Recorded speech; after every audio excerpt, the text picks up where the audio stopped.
Welcome to the world of Q&A, sir. Where I'm not even needed, there's so much chat going on. Isla, KY, Berserker this, General C, John Dunn, KY, Painful Discourse, all going on. But I'm here as well. That was incredibly quick on the background. Yeah, so for today's Q&A, sir, I've gone easy mode on the background and the OST. They're both immediately familiar and the names are flowing. You have to be very specific though. General C, it is indeed an Uncharted soundtrack, but you're going to need to give me the particular game as well. And we've got topics this week. We've got stuff going on. So rather than vaguely title the stream with stuff about the end or start of a year, news has started to flow again. So we're going to talk about all sorts of things. But before we do, have I got a word from the sponsor? Is our sponsor available? 1 second. I'm not setting anything weird up by doing this little bit. I'm just making sure I've got it ready to go. Right, yes, a word from our sponsor. Our sponsor for the week is Gamer Daily. News aggregate, website, platform. Brilliant thing. Go and use it. Talk to people, get the news, all that kind of stuff. And keep an eye on it because, the plans we've got for it is going to be such a brilliant platform at some point in the near future. It's not quite there yet, but it will be. It will be with your support. Okay. Let's crack on, shall we? John Dunn, you can't stay and watch? No problem at all. Thank you for stopping by, smashing the like button and saying hello. It's all appreciated. Okay, so let's start like we always do. Crack on through it with what we've been playing, because my list of what I've been playing is really long this week. So let's get into that. But as always, I'm asking the same question to you. So everybody that is here, talk to me about what you've been playing, whether it's good, whether it's bad, whether you're going to keep playing it, whether I should play it, and all those kind of things. We will have the format that we've used the last couple of weeks has worked very well, whereby first of all, someone reminds me that I'm on top chat and I go and flip it over to live chat. Second of all, we have a question and answer panel formal entry thing with a promise that at the end of the show, I will address every single question in there. And thirdly, we have our usual back and forth. So just blurt things into the chat and we'll keep up with it and have the conversations that we do. Anything that you just want to note as a more formal question and say for the last section of the show, pop it in the box when it's there. Welcome Kratos as well. Thank you everyone for coming along, by the way. It's really nice and encouraging to see people coming back week after week. I was talking to the Darge Knight a couple of days ago, and he asked if the Q&A show that I do on a Thursday has seen any growth since it started. And by the numbers, it hasn't, which is curious. I've done it 30 episodes now. This is episode 30. And if I look back to episode 1 and 2, they had the same number of views as these ones. So it's not growing at all, but it feels like it is because I'm seeing more familiar names come back each time. And that's good and positive. So thank you for that. Berserker this, you're playing Elden Ring. You've never played... Oh, I've seen some of your Twitter updates. You're doing really well on Elden Ring. You killed the horse guy at the start. Like, at the start, right? You just went and gave him a good beating. So good for you. And then you've done Margit. I know this stuff. KY's been playing the Secret of Monkey Island thing, which... That's not quite the title. I've lost the chat message that you sent where you actually gave the name of the game. But, you know, the new one, the new Monkey Island, you gave it an 8 out of 10. You've been playing that. I want to get to that. I like the art style. I haven't played the original ones, but I think I like the humour of it. Return to Monkey Island. Thank you, Island. That's the one. I know that it's on Game Pass. I know that it's right there for me to go and try, but I also know that it's a puzzle game. So it's on a very distinct pile off to the side where it holds hands with Pentiment as a game that I do want to play, but I don't know when I'm going to have the appetite for it. I will get there, though. I will get there. Yes, I know the channel has grown in that time. That is absolutely true. It's absolutely true. He cheated. Oh, what? No, he's not been modding. Nobody, no opinion. Nobody, no opinion. That's a new name around here, as you can tell, because I'm struggling to read it. Welcome along. Connor, you've been dominating your first playthrough of Demon Souls. Demon Souls, I don't want to be mean and like disparage your achievement. I'm sure you're doing very well, but it's not hard, is it? It's strange. I expected it to be really tough, and it was a nice way to ease into the Souls genre, but it weirdly gets easier as you go through it. And the last, assuming you play in like approximately the order that the game lays out for you, it gets disappointingly easy at the end. Have I ever been interested in RTS games like Age of Empires? Ice Leopard, welcome as well. Welcome. Yes, I like an RTS. My flavour of real-time strategy was more the smaller scope. I liked Warcraft 3 a lot. Age of Empires is interesting. Age of Empires 4 in particular on the PC side of it. I love the presentation of that game. The way that it's almost like watching a documentary on real history whilst playing a game in between. I really wish I could convince like my children to play that one and learn a thing or two while they game. But yes, like Ida says, Age of Mythology is more my vibe rather than the real history. Yes, I do like all of those though. Connor, you killed all of the bosses the first time. Well, congratulations. That's too easy. Stop being a magic user. See how you get on. There's this chat flowing and I might have missed some things, so please forgive me if you sent a message and I've missed it, but if I do miss it, you do have that formal question box. I'm not actually sure if that's there yet or not. Isla, is the question box up? I wouldn't know, I can't see it, but it'll be there at some point if it's not now, and you can use it to ask questions that I will get to at the end. We'll keep the conversation going as we do that. I have finally finished, and some of you will have and some of you won't have, I finally finished God of War Ragnarok. Don't panic, I'm not going to give you any spoilers when I talk about God of War Ragnarok if you haven't finished it yet. But it's been an ongoing thing for me for the last, I don't know, weeks and weeks since it came out. I got it at launch and I've been fairly slow getting through it. Through a lack of time. Not anything else, because like, ability-wise, I'm incredible. I'm brilliant at games, like probably the best person that there is. At least in this room that I'm in right now, which is just me.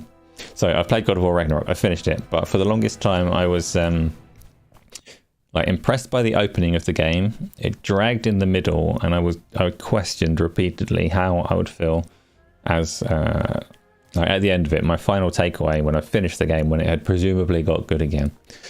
And I'm not saying this to upset the. Oh, it's reconnecting. Are we back? I don't know. That's so disappointing. Reconnection successful. Welcome back, everybody. I apologize for the interruption. Please tell me what the last thing that I said was, because I don't know. I gave like a really clippable overview of God of War Ragnarok. It was quite concise, quite well spoken, and I'm not going to be able to repeat it because it's gone now. So, I said, people were asking me something about God of War. No, nobody's asked me about God of War. Why would anybody ask me about God of War? That's ridiculous. Ragnarok, great gamer.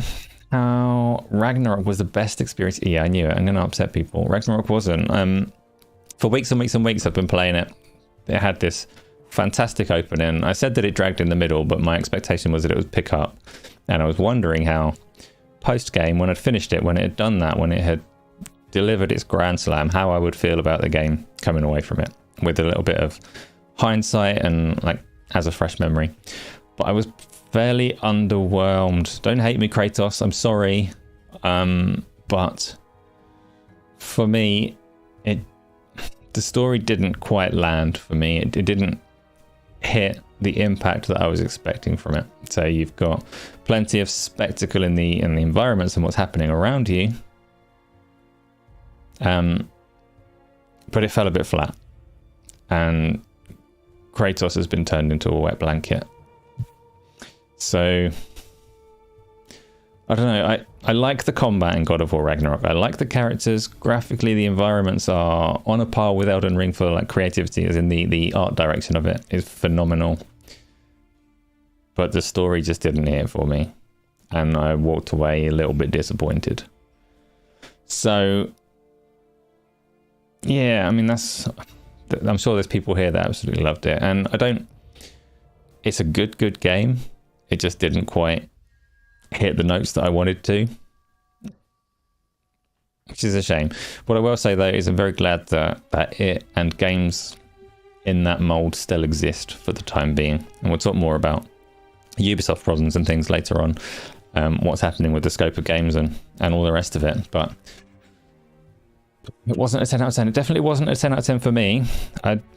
It's really difficult to put myself in my 2018 shoes and remember how I felt about God of War 2018 when I played through it. But I think I came away more impressed from that one than I did from this one. And this one had bigger shoes to fill. The expectation after 2018 was that this would be a phenomenal game. The expectation given by all of the reviews and feedback was also that it was going to be best of the best. And it did some things well, but like I say, it just fell a little bit flat. No hate with opinion, everyone has their preference. You really dislike Deathloop, it just wasn't the game for you. Yeah, Deathloop's quite a divisive one. On my 2018 shoes in a bush, I literally do have some shoes from 2018 in a bush outside the front of my house. Yes, that's true. They may have rotted and dissolved by now, or they may still be there. But thanks for pointing that one out. Yeah, Deathloop, a bit of a curveball on that one. So I played that when it came out, and I really liked the style of it. But yeah, that didn't hold me. I didn't play through it. Repeated playthroughs through the loop to try and get the 7 or 8 people dead or whatever it is you're supposed to do in Deathloop. So yeah, not for me either. The Last Guardian and The Last of Us are the best Sony flat exclusives. The Last Guardian looked terrible, so I couldn't play it. There's a big cat butt everywhere and lots of climbing, which I'm not a massive fan of. But if you liked it, then good. That's cool. That is cool. Plague Tale greater than God of War as your hot take. Well, Plague Tale's a stealth game, so I have not and will not play it. I played the opening like 10 or 15 minutes to record a background for one of these shows a couple of months back, and Plague Tale hit me in the face with the tutorial stealth bit where you have to like hide from some child playing hide and seek around the ruins of a little tower or castle or something. I got so like... It's a tutorial and I did it, but I'd already turned off all of the HUD and the interface and didn't really know what the hell it wanted me to do. So I was playing hide and seek with this child for like 15 minutes because I turned off the tips and it didn't tell me how to progress past that section. So I was like, okay, I'm just going to keep on walking around these ruins for 15 minutes. Am I supposed to get caught? Am I supposed to try and assassinate this child? I'm supposed to try and assassinate the child. Okay. Yeah, not a fan of stealth games. Not a fan. Although... I am a massive fan of virtual reality. So, what happens if I play a stealth game in virtual reality? Would I love it? Would I hate it? I have half an answer to that question, because one of the games that I played this week was Hitman 3 in virtual reality. And Hitman 3, I don't know, you might not be particularly up to date on what's good and what's bad in virtual reality, but Hitman 3 should have been brilliant. But it's not a very good VR port. So IO Interactive released Hitman 3 with an entire game playable in virtual reality on the PlayStation VR. And it was exclusive to the PlayStation VR for like a year. After that time, they released the VR mode into the PC space. Now on the plus side, Hitman 3 has some beautiful locations and massive variety and loads of content, because it's not just Hitman 3 that it lets you play in virtual reality. If you own Hitman 1 and Hitman 2, you get the entirety of those games as well. So there's loads of content that you can do. And it's pretty diverse in terms of the environments and the places that you can go. But it was made for the PlayStation VR. It was made to be played with a controller in your hand, and it's super evident that it was made to be played with a controller in your hand. You do have hands with the motion controls and all the rest of it, but you can kind of only use one of them, and only for certain interactions. And some of the most basic interactions, like shooting somebody, are not as seamless as they should be. So I played some Hitman. It was pretty funny. I recorded it all, but the recorded footage looked a bit shite, so I just deleted it. There's not going to be a video as I anticipated. Hitman 3 though, in virtual reality, big game, loads of content, not good enough to play. Very sad. Hopefully with PlayStation VR 2 coming along, we won't see games like that anymore, because there's been a few in the VR space that were made for the PlayStation VR and are unfortunately a bit janky as a result. But in the future, there is no terrible, like, no VR hardware that doesn't have broadly the same control schemes as all of them have now. So hopefully everything's brilliant. Peter Morland, welcome back. Hope you, what was it you did last week? You were off to do something romantic. I hope it was a beautiful night. It might not have been what happened, but that's my memory. I'm sure you went somewhere last week and I hope it was good. What's a stealth game that I actually like? Good question. Good question. I hate all stealth games. I've played through games that have some stealth in Spider-Man. Spider-Man's a stealth game that I actually like. I hate the stealth sections in it, but Spider-Man counts because I like the game a lot. I played through the first Metal Gear Solid on the PlayStation 1. I think that's the game that put me off of stealth forever. I kind of count The Last of Us as a stealth game, which overall gets a seal of approval. I want to play the more recent remake of that at some point and reassess. But yeah, I don't think I've ever really got along with any of the pure stealth games. There's one on the VR side of things called Phantom Covert Ops, which has you playing in a canoe kayak. That's novel, but it's still a stealth game. So The Persistence, virtual reality, horror, and stealth. The Persistence was that came out on PlayStation, so I didn't know, but it might have a better PC port. Not sure. Maybe I'll give it a go. There's a couple of stealth games in VR that I intend to have a crack at to see, because Hitman 3 was an unfair test because it's janky and broken, so can't really tell if I love stealth in VR or not from playing Hitman. Had some funny moments, but overall not a great experience. But Aspire and Budget Cuts are games that are going to be worth me having a go at and seeing how that goes. Gamepad only Space Denizen, that's my problem with Hitman. Hitman as a VR game would probably be a decent game if you played it with a controller, but that's not how VR is supposed to be. It's quite hard to go back to doing that. There are some games that work with a controller, but ones that put you in first person where you have hands and you can't use them because it's a controller game, that's a little bit irritating. Connor, if I could reboot one franchise from each of the big three, Nintendo, PlayStation and Xbox, what would my picks be? Nintendo, I would reboot Mario. I hate Mario. It would just give me an opportunity to kill the character off for good. So my reboot would be Mario gets killed, the end. Good reboot. PlayStation should bring back, a lot of people like SOCOM. I would rather see, I like Resistance from the PlayStation back catalogue. There's probably loads of games in the list that I can't pick out my brain and think of on the PlayStation side of it, but Resistance is a big flashy IP that I'd like to see come back. And from the Xbox side of things, it'd be really nice if they made another Forza game. From the Xbox side of things, I would have to go Lost Odyssey.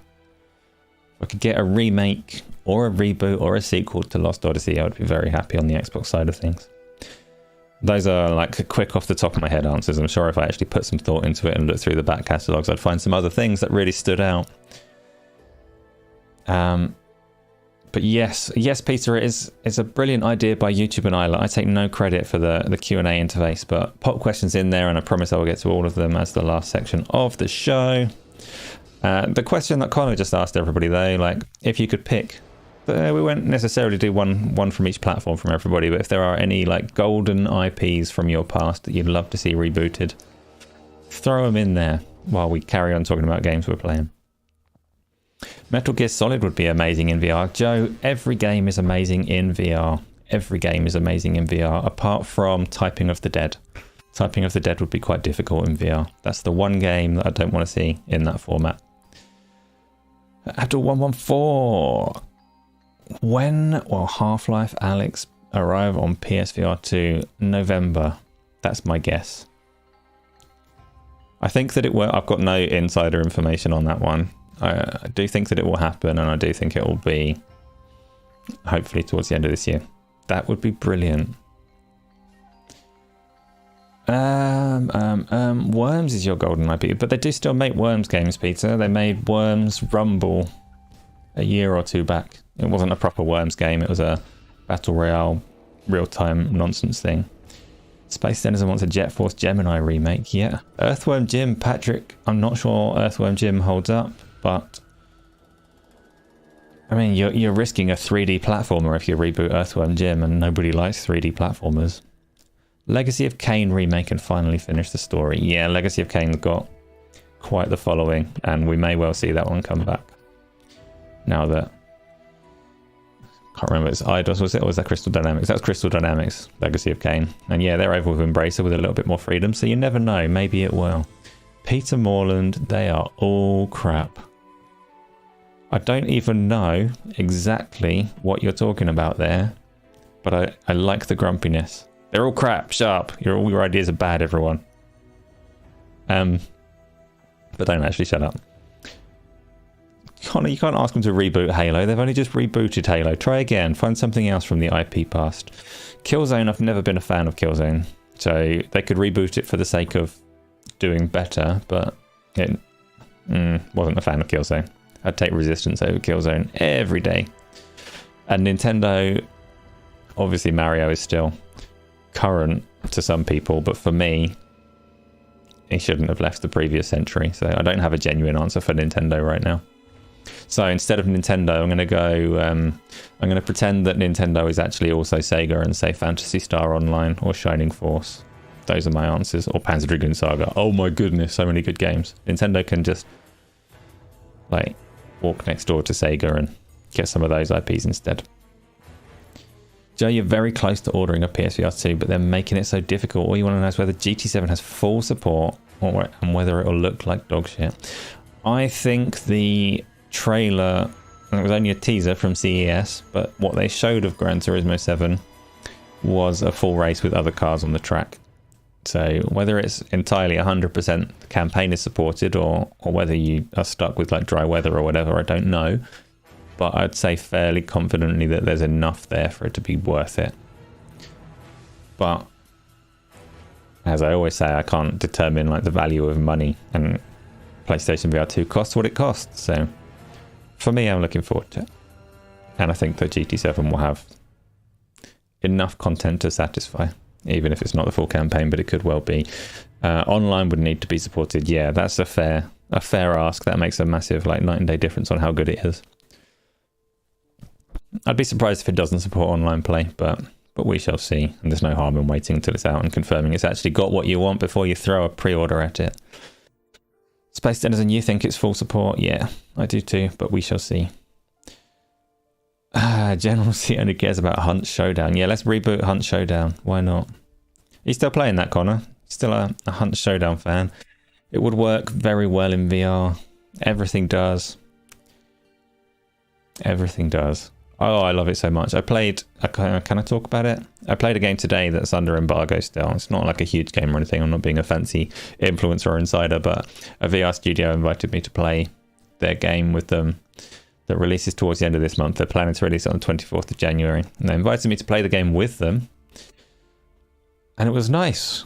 It's a good format. Like putting the game to one side for a sec, because they don't want me to talk about that yet, but putting the game to one side, the format for like a meet and greet and talking to people it's cool. They did little handshakes and things. They stole my options menu, which was a novel touch. And Tony has gone into the future and played Sex with Hitler 3 virtual reality.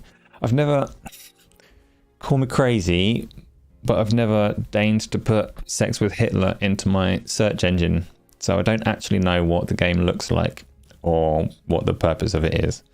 I know the name because Tony is obsessed with it. He recommends it to me every week, but I haven't had the heart to search for it yet. Because even if you just go onto Steam and search a game onto Steam, it molds your preferences according to these searches. So I can't go onto Steam and search for this game, Tony, or it will start recommending me who knows what based on that. Who knows? Patrick, welcome along. Patrick and Tony, I see you having your little romance going on. That's nice that you've bumped into each other and got so much in common. I hear you're planning to share an Xbox family plan in the near future. Connor, it is not Uncharted 3. You can still get like lots of points. Yes, Peter, the background is Hitman 3. This is the first proper level of Hitman 3. right at the start of it, because that's how far I could be bothered to go to get a recording. But it is a game that has, like I said about the VR playthrough, it has a lot of quite diverse, fancy environments. They're all quite lush and detailed, so Hitman 3 might stay installed for a little while for the sake of picking backgrounds every now and again. Not Uncharted 4, by process of elimination, you're going to get it soon, so I have to disqualify you from the competition. Connor, you get 0 points, you are disqualified. If anybody else wants to guess one of the other small number of Uncharted games, then you can snatch victory. It's the only way. Sorry, Connor. It's difficult being an umpire in these things. Adjudicator. No, don't unsub. You can have 100 points. All the points belong to Connor. What else have I played this week? So, like I say, the list is quite long. I've played a lot of things, but only a little bit, because I've decided I need to be quite particular. And this is going to lead on to the Ubisoft thing as well, but I need to be quite particular because there are far too many games for a human being to keep on top of. So if I don't like a game, it goes in the bin very quickly. And on that list, Signalis. Somebody here recommended Signalis to me repeatedly. I promised I would play it. It looked quite intriguing. So I did. I played it. I played Signalis. And why are we yelling Gaz? He's not said anything. Anyway. No, you don't, Tony. Anyway. Oh, you're saying he's in the background somewhere? He could be. He could be. Space Denizen, you've been playing the Deep Rock Galactic Virtual Reality mod. Or that is a recommendation for me to try. Signalis. I'm struggling to say it now. Signalis is, if you haven't played it, I'm going to bring up a trailer so you know what it is. It's on Game Pass.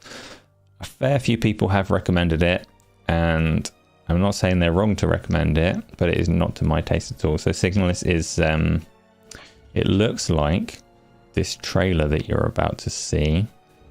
No, trailer. It's made by a very small team. I think 2 people, possibly 1. It's an old school point and click kind of thing is how it plays out in a very small, fairly simplistic environment. You start off on this derelict ship. There's clues around that tell you various details about why you're on the ship and how society is functioning in this weird dystopian future that it's got. I didn't even get to combat. Maybe I should play it more and get to the combat. But it's... what really put me off of it is the first puzzle that you have to do to get out of the starting ship and engage with the game properly is there's like a keypad that you have to enter some keys in to be able to get to open a cryo chamber and get some ID card. And the passcode for the keypad is stored in a different room on the back of like a photograph or something, which instantly fails my consistency test. It was... isn't it pronounced Signalis? That's what I'm saying. Signalis. AJH. But welcome along. Thank you for the pronunciation lesson. Yes. I got upset with it. Signalis. Yes, I've been playing that one that we've just seen the trailer for. And it does have a certain something to it stylistically. It has a... I think if you're into the kind of environmental storytelling that Neil Druckmann's been talking about, if you like to dig around to figure out the story and what's going on rather than be spoon-fed the details, then it does that well as far as I can tell. It's nice and cryptic. You've got enough information to make it a bit intriguing. But I didn't like the puzzle. The very first introductory puzzle made me think I'm going to hate this game as I go through it. And I don't have time for games that I'm going to hate. So I threw it in the bin and moved on. I moved on to Ollie Ollie World. So Gamers Watch and various other people have very highly recommended Ollie Ollie World, which I will also bring up a trailer for. Who's played that? Ollie Ollie World has high scores as you go through the level, like friend high score charts and things, which I didn't dig into, but at the end of every one it tells you like who you've beaten or who's top of the board or something like that. Some statistic about people that you know or vaguely know or have on your Xbox friend list just pops up in the corner. And I saw massive variety of names for a game that's not on Game Pass, and I don't think it's ever been on Game Pass, but I could be wrong on there. A lot of people seem to have played it, which was curious. And I got it because I read some reviews on it after people started saying it was their favourite game of the year and all of this kind of stuff. I had a little glance at some reviews. I didn't read them in any depth, but they talked about how good it felt to play, and it was like a speedy little platform, and I was like, oh, modern day Sonic. I used to like Sonic, maybe I'll have some fun with this. And I really didn't like it. You're eating some Swedish yogurt that really does say yogurt, that's good. Somebody's Nick, Painful Discourse. That's Nick. What's Nick? Who's Nick? Sauron Grant, welcome along. You never found time to play games this... Oh, this is such a sad story. If you've not played any games, then yeah, by all means, go. Don't go to bed, go and play games. And I will catch you on another one. Joe, you went through 2 PlayStation 4 controllers playing Ollie Ollie. Juices the thumbstick to ear. Yeah, so Ollie Ollie, when you're playing it, rather than a normal platformer with like a jump button, it kind of flips the controls on its head in a way that makes sense for skateboarding. So you mash the A button or the cross button if you're on a PlayStation, or fucking B button probably on the Switch to push with your foot to get your skateboard going faster. So you mash the A button to go faster. But to jump and do your tricks, you hold the analog stick in whatever direction you care to, and you let go of it to kind of flick it, and that executes the trick. So essentially your jump button is hold the controller analog stick and let it spring. And I played it on the Elite Series 2 controller, which is quite a flicky one. I would say it makes a big difference though, what platform and what controller you've got it on, as to how satisfying the tricks feel. And without picking the controllers up and going through them one by one, I don't know which ones feel good and which ones feel bad. But as a control scheme, I didn't particularly enjoy it. And as a person that's never figured out how to skateboard, none of the like tricks and in-humor really meant anything to me. So, I don't know, each level takes like 20 seconds or something. And I got through maybe 20 levels or so. And I couldn't do it. Couldn't do it. Painful Discourse. Special Nick is the guy that says, yeah, he says Australian Sega. Sega. I don't. I will stick with the Sega.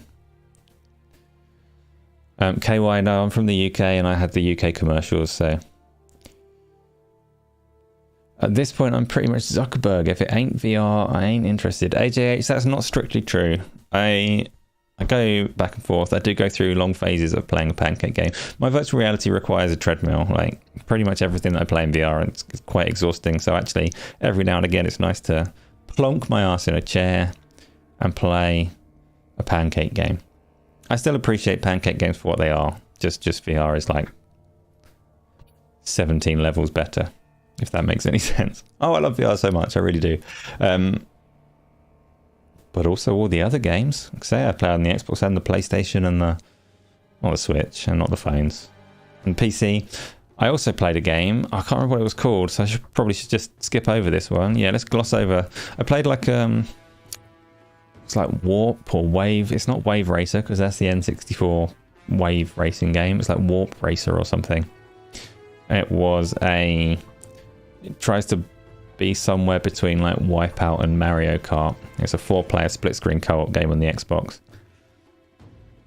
Didn't like that. Can't remember what it's called, so I can't bring you up a trailer right now.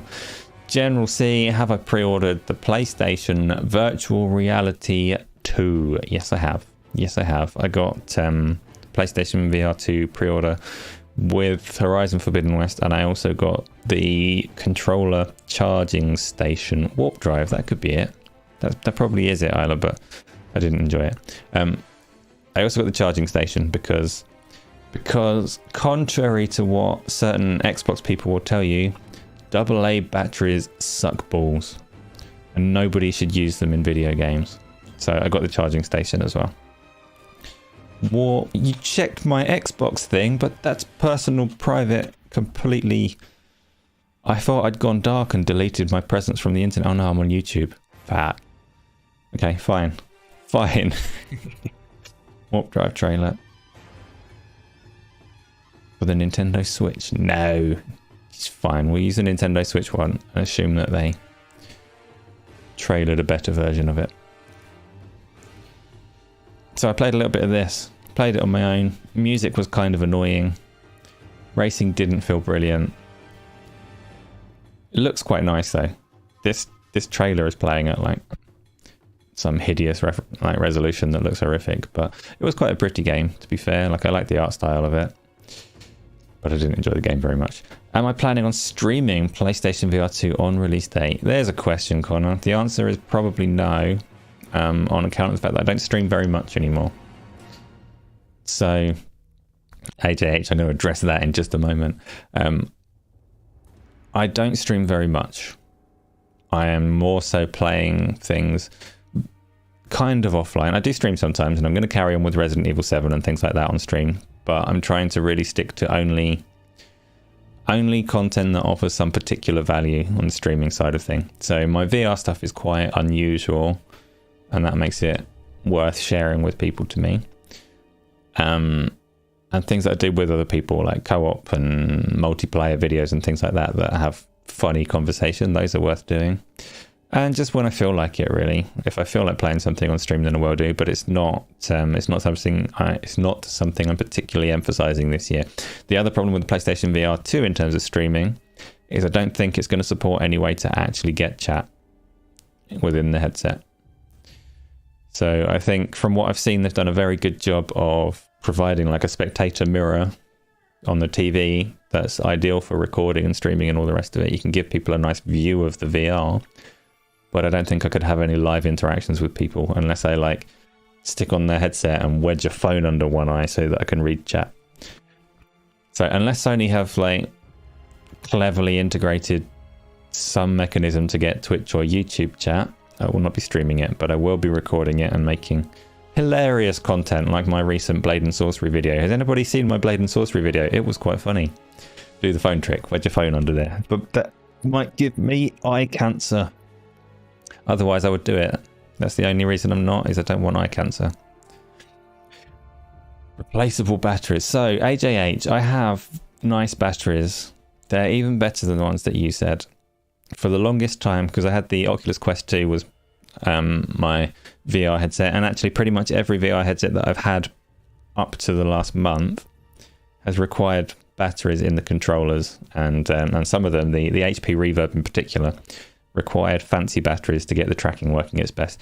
I freaking hate batteries. I have a charger about a meter away from my feet at the moment. I constantly have a supply of AA batteries ready to go. Freaking hate them, and I don't believe the people that say that they're good. They're a pain in the butt to change in a controller. My ideal battery solution for a controller is the thing that comes with the Xbox Elite controllers, the Play and Charge kit on the Xbox One. So a rechargeable, replaceable lithium battery is the solution. I understand people get pissed at the PlayStation 1 for being stuck in the controller, so if the battery dies, your whole controller's died. That's still better than AA batteries to me. I will die on that hill. AA batteries suck. They suck. And actually, it's a weird thing. One of the main things that I love on the Quest Pro over the Quest 2 is the fact that I don't have to deal with batteries. The Quest Pro is always ready to go. I leave it on its charging dock. When I want to get in VR, I just pick it up and I play in VR. No plugging crap in, no changing batteries, no preparation. So I wanted the same for my PlayStation VR, so I've got the charging dock coming for that. The Blade and Sorcery video got over 300 views. Yeah, but that was just me. Right, that video is quite funny, so I watched it a few times. I also hit dislike a few times because I hate myself secretly. Cut a hole in the PSVR 2 headset so that you can see chat on the screen. Connor, you give terrible advice and I love it. Thank you. Thank you very much.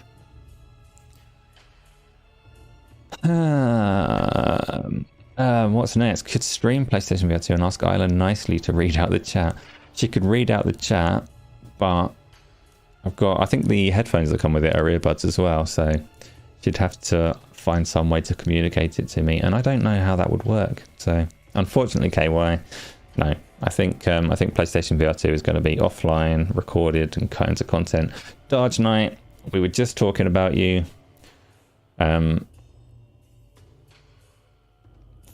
Were we? Yeah, we were. It was a little while ago, but it was nice. It was pleasant. Yeah, we were. We talked about how hurt I was when you pointed out that this show hasn't grown in all these years. All the people here that were here like 20, 30 minutes ago can back me up on that one and hit the like button and all of that kind of stuff. You didn't point it out, no, but you inadvertently drew my attention to it whilst being a good friend. Thanks, Darge. This was immediately prior to slicing off half of your finger, which is a thing that he did. What else have I played? We're still going through games that I've played, and actually the next one was played with the Darge Knight and Chris Grinnell. They convinced me to have a go at Valheim. Valheim. Who's played Valheim? Omatoni.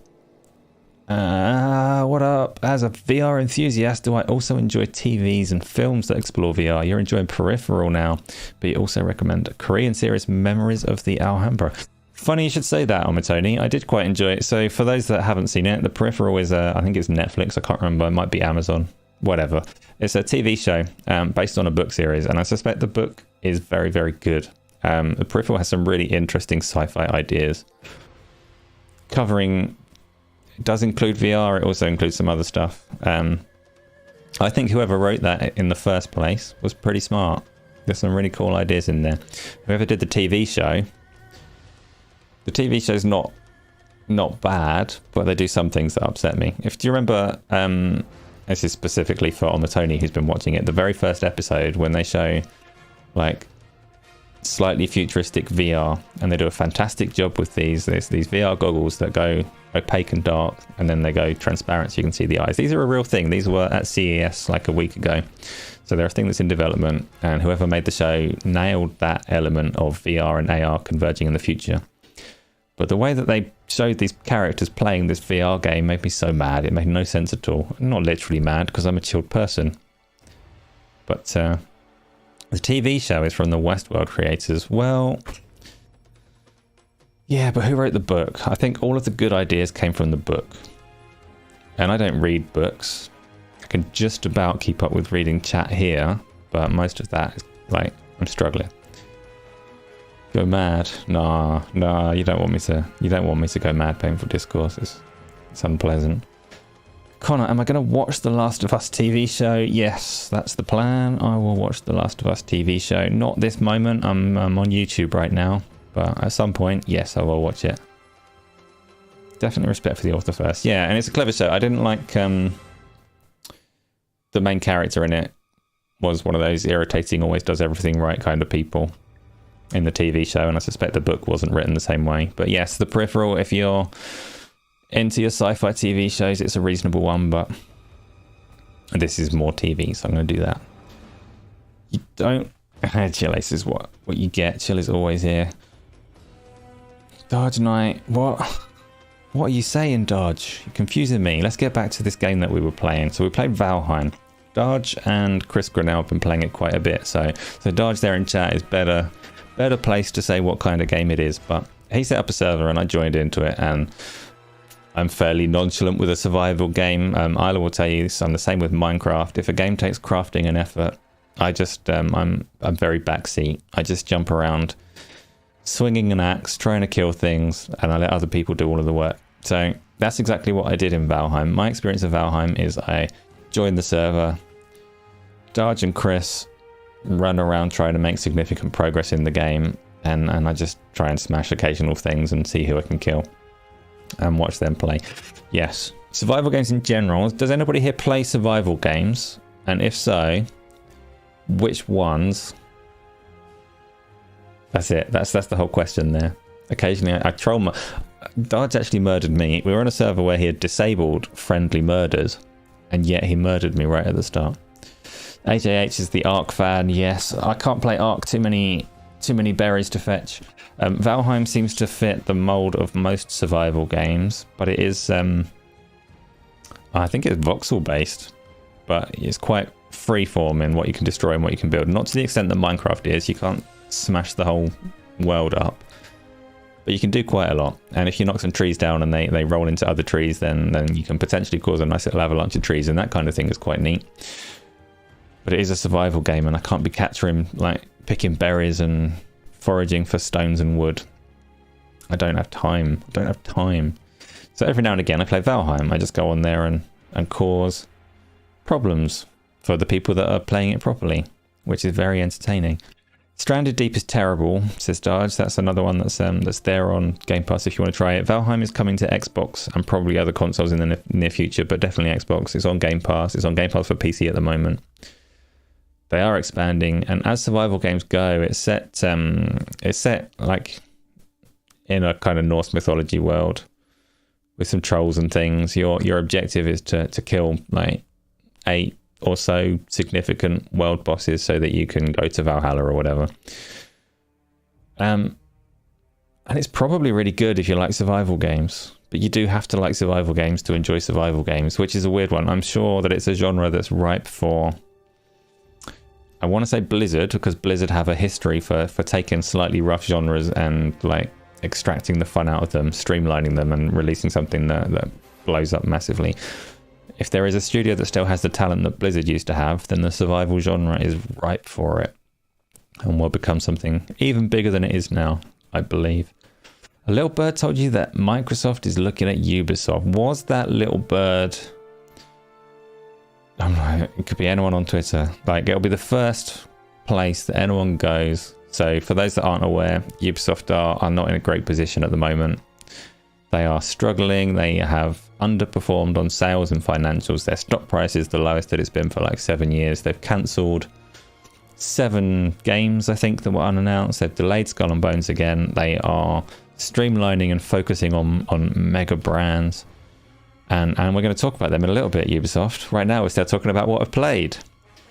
Tony, no worries. I will catch you later. Thank you for stopping by. Don't forget to smash like on your way out. What else have I played? Let's whiz through these. One more for me is Horizon Forbidden West. So I finished, before I started God of War Ragnarok, I was playing Horizon Forbidden West, and I paused it to jump into God of War because I like God of War.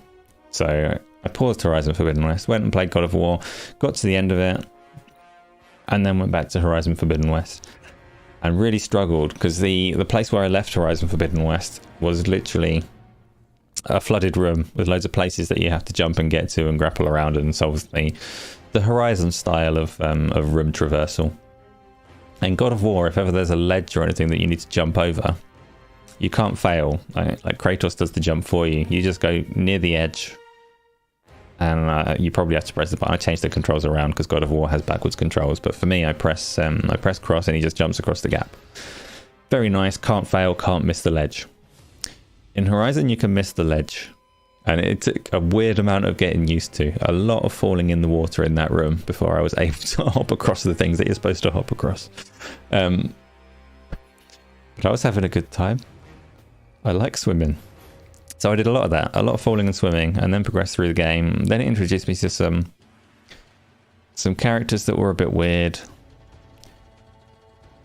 but I'll give it more of a chance. I really liked Horizon Zero Dawn, and so hopefully Horizon Forbidden West will unfold into a good story as I go, and we shall see. You do find it funny that they took away the jump button from God of War. Yeah, I don't mind. Like, it suits God of War just fine. I think Kratos climbs too much, but I like the combat and stuff in the God of War games. So the departure from the old style was not a problem. They did well. Can we co-op Monster Hunter Rise? Yes, Darge, we can.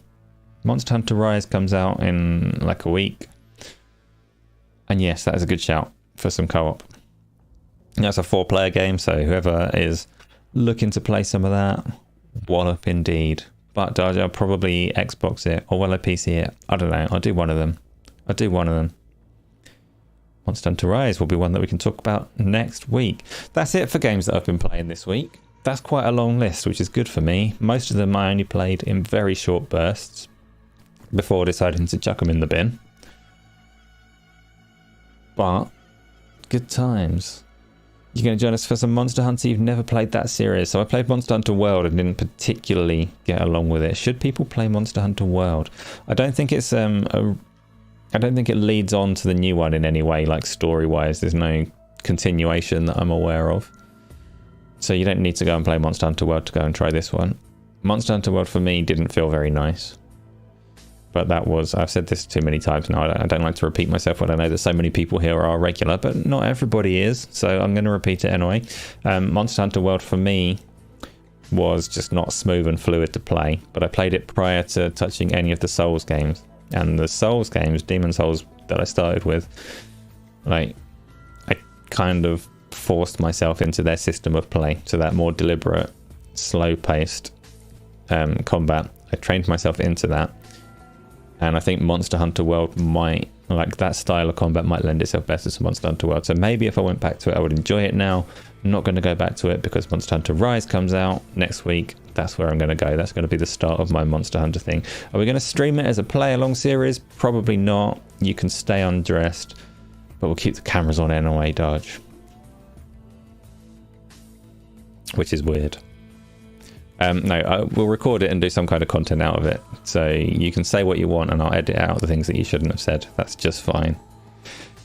Space Denizen, you played some Monster Hunter World, you liked it a lot, but the multiplayer process sucked. I vaguely remember that being true. I don't think I actually got as far as playing it with other people. Speaking of which, I still want to play Demio with other people. Kayasanti said that he will play Demio with me. Ains will play Demio with me, but not until the PlayStation VR 2 comes out, which is too far away. It's a month and a half. So if anybody else has access to VR or fancies playing it like on the pancake version, I suppose would be acceptable. I want to play Demio. VR would be preferable because you get that whole, I don't know, it's better interactions when you're all in VR, but I want to play Demio. So that's my multiplayer wish list at the moment, alongside Monster Hunter Rise next week. Demio, yes. It's a VR game, Dodge, but they did do a flat screen version to let people play together if they didn't have VR. It's like a Dungeons and Dragons tabletop thing. I'm not sure how much sense it would make on the flat screen, but in VR it would be cool. Space Denizen says that Demio is awesome. You just need 3 to 5 hours. Is it a long playthrough? The General C, have I played VR Chat yet? I tried VR Chat back when VR was fresh and new, and 90% of the population of VR Chat were Ugandan knuckles. It was a horrific experience, but also wonderful in its own way. They had like music concerts and things like that were wild in terms of just like seeing the potential of what it could be.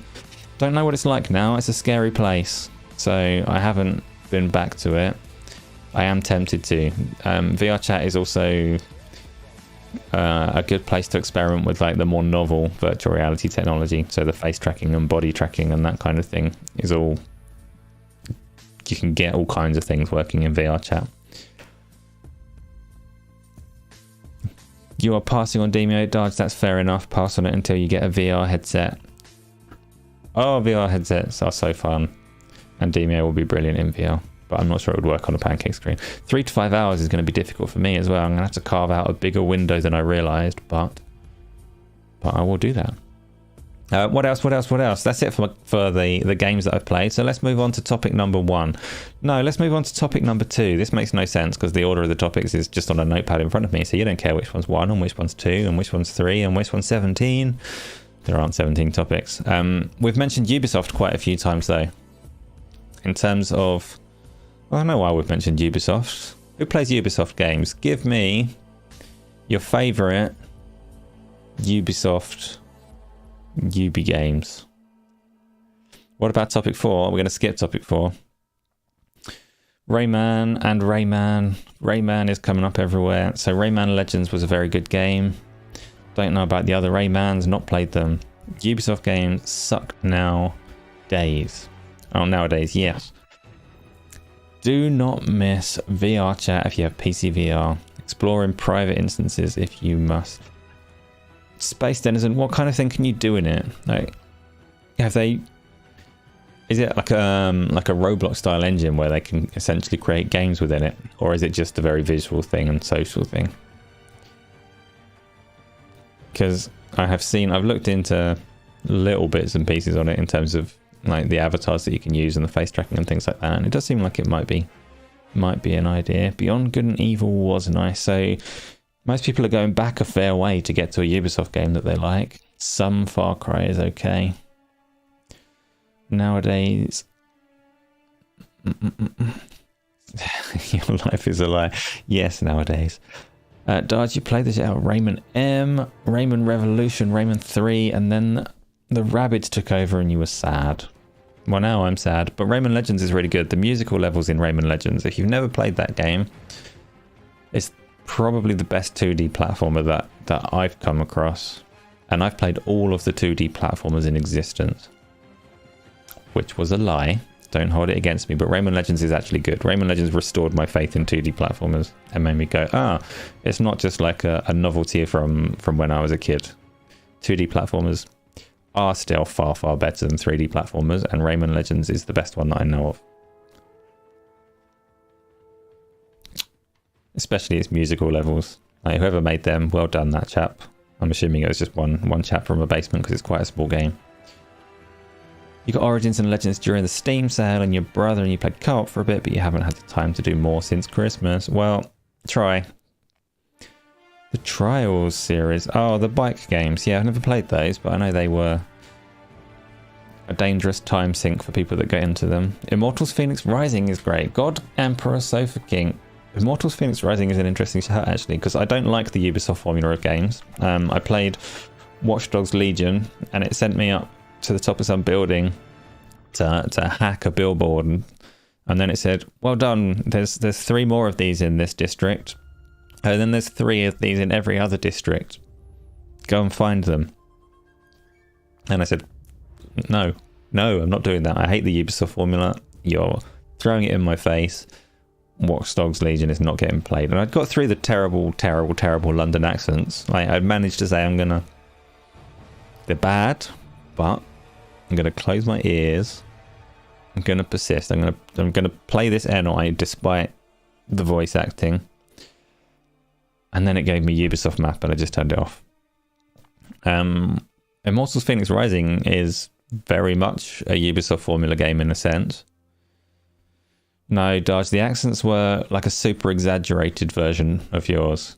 So you can take like the difference between my accent and yours and then go way further along the scale to where you are. It was horrible. Like, you'll probably hate it more than I did, I think. Worse than anything you can come up with. Play it and see. Play it and see. It was unpleasant. But I got through that. It was the Ubisoft formula that threw it off. Immortals Phoenix Rising, I got a lot further in. That's actually a really good game as Ubisoft ones go. It was too big. I didn't finish it. I got about a third of the way through because it is still a Ubisoft game. It is still a pretty big map and it has far too much on it. But content-wise, the content that's in there was quite impressive. It's probably the best example of like a puzzle game that I can think of, because there are many like rifts into puzzles, but the puzzles are all pretty well thought out and quite satisfying to get through. So I did a lot of puzzles in that game. None of them were like, the answer is for some reason printed on the back of a photograph in a different room. Go and look at that. They're puzzles that are like you interact with things and you understand how they work and you get through them. So plus it's probably a kids game, so I think I just like kids puzzles. But Immortals Phoenix Rising is good. It's quite funny. It's well voice acted. It's quite fun to play throughout. It's probably my favourite like modern Ubisoft game, I would say. For Honor is good PvP. I don't dare touch their PvP games. I think because they go the whole free-to-play route, they end up with piss-poor communities. Don't like piss-poor communities, so I steer clear, which is a shame. You like The Division 2. The Division games are really impressive. A lot of Ubisoft games are impressive in various ways, but I didn't want to play them until it was finished. You hate the sweaty end game. Yeah, service games are difficult in general, but that was the interesting part of Ubisoft's thing though, is that the smaller games that they made, so they made the Mario and Rabbids Spark of Hope thing, and they made their Just Dance one, and both of those games underperformed for them, and that's the reason that they cancelled 7 of the other games that they got in the works.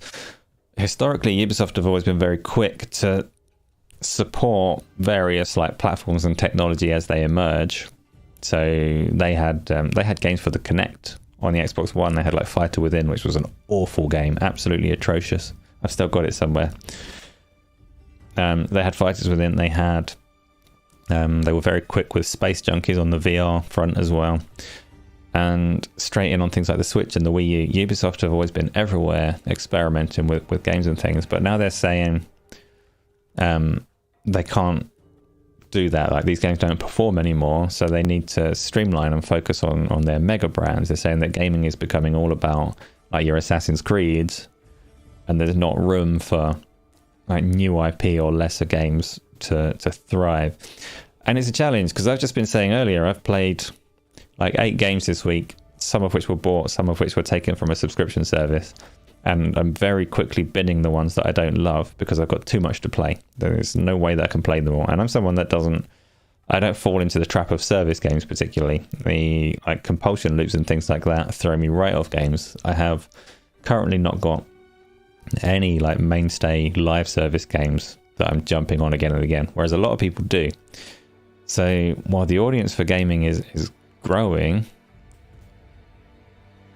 like the way that people game is getting, it's difficult, because I don't know, you've got subscription services giving you the small games, you've got mega IPs hogging masses of people's time on purpose, like big service games and all the rest of it, and it's getting very difficult to sell those mid-tier games, particularly when they're stuck in the same retail model as all the rest of them, like 70 quid or whatever for what you'd call a mid-tier AA game and all the rest of it. So that's interesting, isn't it? Yes. What does the future of games look like? How can Ubisoft fix their problems? One thing that's quite astonishing about Ubisoft is they have like over 20,000 employees. So they're bigger than Activision Blizzard in terms of size of the organization, number of people working there, which is why God Emperor Sofa King, why it would be questionable if anybody wanted to go and buy them right now. RWK, welcome. Thank you for stopping by and smashing the like button, as everybody does. All much appreciated. We're talking about Ubisoft at the moment, people's favorite Ubisoft games and what Ubisoft can do to stay afloat, who might want to buy them, who might not, and I ran out because it's Ubisoft, and I don't really know what I want to happen with Ubisoft. Obviously, you want the best for the people that are working there, and you want their games to thrive in that sense, but copy and paste soft, exactly. It's a difficult one, their formula. It's like, I have some sympathy for them. Punty, welcome along. Yes, it is Hitman 3 behind me. I did not have fun on this level, but I'm glad that you did. Those employees in games would feed Game Pass. 20,000 people is quite an expense for Game Pass, though. Quite an expense to maintain that level of organisation. Best option is a fire sale, maybe. I wish that the best option was that they just made some good games that were good games. But the formula, I have some sympathy for them, because to an extent, you'd expect a company like that, or any company that's making games, if you've made one game, you learn from it, and your second game is better, and you learn from it, and your third game is better. And Ubisoft took that process to heart, and they looked at what worked, and they repeated it, and they looked at what worked, and they repeated it, and they've just taken that so far along the road that it's now entirely apparent that it's formula driven, that they've refined and refined and refined, and now all of their games are pretty much exactly the same at their core. They're all learning the same lessons and following the same patterns. So they're different games. Like, you got guns in Far Cry, and you haven't got guns in Assassin's Creed, maybe. But they follow the same pacing, the same structure, the same map, the same hooks, and try and work in the same way. And as soon as people recognize the formula, then the formula's busted. People have recognized Ubisoft's formula. So I say that it's busted, and yet those games that follow that formula are the only ones that they're sustaining. So they're focusing on them. They're dropping the things that deviate from that formula and saying the only things that are going to work for us are these mega brands. So we need to keep doing Assassin's Creed and Far Cry. Oh dear, Ubisoft are going to get worse, aren't they? Shame. What a shame. Xbox will have too many studios. Well, I mean, obviously Xbox can't touch them at the moment anyway while they're waiting for all the Activision Blizzard stuff to happen. They can't then go and get even more people, I suppose. But whether anybody else... Tencent already invested in Ubisoft a couple of years ago, I think, to try and help... Well, not to try and help them, but to try and get a chunk of it. So maybe someone like that would sniff around, but it's just... You wouldn't want to buy a company like Ubisoft that is going to be bleeding money, and it seems pretty likely that they're going to bleed money in the near future. So I think fire sale, like... who said fire sale? Who said fire sale? AJH, you're probably right on that. They might need to chop up and do it. I don't know. It would be nice if they just found a way to pump out good games and found success in the new world of video games, but they're not going to be the only publisher that struggles. Because the whole landscape is changing. And what games can and can't exist, it's a problem. There are too many. So if you are making a AA game and you're not fortunate enough to get a deal with Microsoft for Game Pass or anybody else like Sony for PlayStation Plus or all the rest of it, if you can't get that kind of exposure, you've got an uphill battle to sell anything. So a lot of people are going to struggle, a lot of studios are going to struggle. Curious. Tom Clancy. Yeah. Ubisoft needs younger, more dynamic management. Peter Morland, anybody younger than me sucks and can't manage anything. Anybody older than me, same is true, they're too old. Basically, I need to go and manage Ubisoft. I'd run them into the ground, but I would get one good game that I liked, probably in virtual reality, and it would be worth it. If Ubisoft sell there, you believe the license to Tom Clancy games reverts back to whoever now owns Tom Clancy's assets. Yeah, that would be, like, licenses like that are always a little bit complicated. I'm sure there is some kind of clause in there on what happens when they do get bought out and move on. You can see Xbox buying small teams, but you don't think anything big, but IPs can be sold. They can. Yeah. They can. Ubisoft don't own the Tom Clancy IP outright, because the book series, it's like Tom Clancy's kids run it or something like that. I think the license is a little bit complicated. They do have a firm hold of it. It's not like being renegotiated or anything like that. But who cares, right? Splinter Cell's a stealth game. Nobody wants a Splinter Cell game. It's rubbish. You hide in the shadows and do stealthy things. Ubi are set in their ways from 30 to 40 years ago. You worked at Ubisoft. Interesting. So elaborate, Peter, because that's quite interesting. What is their ways? Is it the trend chasing that you're referring to? Is it the staff bloat? Did they have too many people back then? Because I've always, like, not always, but for the last, like, couple of decades, I would say, they've always seemed fairly willing to experiment and embrace new things ahead of the likes of EA and Activision. Like, their contemporaries. Ubisoft are always quicker to dive into new technology, for better or worse. You dealt with them. Ubisoft will basically lose the rights to Splinter Cell if they don't make a game in 10 years, where they're now recently producing the remake. Ah dear, Splinter Cell. You can still make acquisitions while tied up in others. Microsoft Tots going for fill and other. Yeah, they can, but it will immediately just go into the queue for further scrutiny, I suppose. And I don't know, Microsoft have been behaving a little bit funny while they've been trying to get this over the line.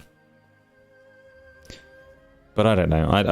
I've never had billions and billions and billions of dollars to try and buy a company, so I can't really say with any authority what's a good idea for them. They're currently buying OpenAI. They can't buy OpenAI, can they? Aren't they investing in it? It's not, well, maybe they can buy it. I don't know. It doesn't seem very open once they've bought it.